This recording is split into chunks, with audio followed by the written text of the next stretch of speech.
Well, moving on now to some legislative news. A new year means a new session in the General Assembly. Today, lawmakers from across the first state that is, gathered in Dover to map out plans for the new year. Our Sussex County Bureau Chief, Evan Koslov, joins us now at Legislative Hall in Dover. And Evan, you spoke with some Delmarva lawmakers about what they hope to achieve in 2016.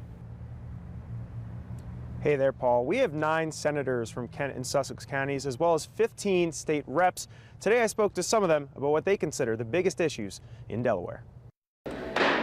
When talking to Delaware lawmakers about their priorities for this session, there's a definite trend. Without a doubt, the most important issue is going to be the budget. We are looking at a shortfall in the revenue that's coming in. But we cannot continue spending in state like we have. As always, the budget is front and center.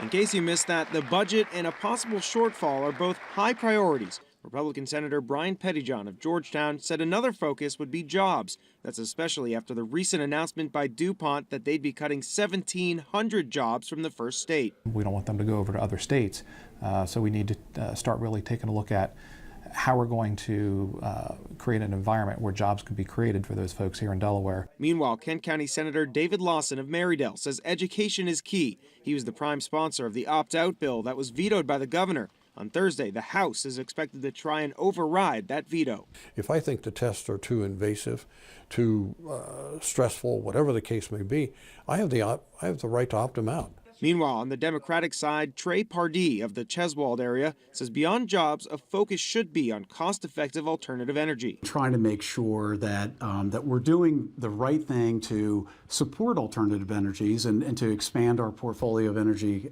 sources. But at the same time, we want to make sure that electricity is affordable. As for Democratic House Speaker Pete Schwarzkopf of Rehoboth Beach, he's looking to avoid the adversarial nature that was present during last year's legislative cycle. Nobody wants to go through that again.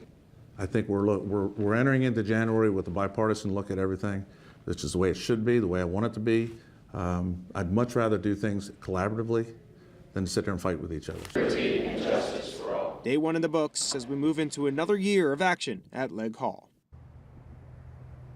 All right, now I mentioned that opt-out bill. In order to override a veto, both chambers will need a supermajority. That means they'll need 3/5 of the vote. From Kent County tonight, this is Evan Koslov, WBOC News in Dover.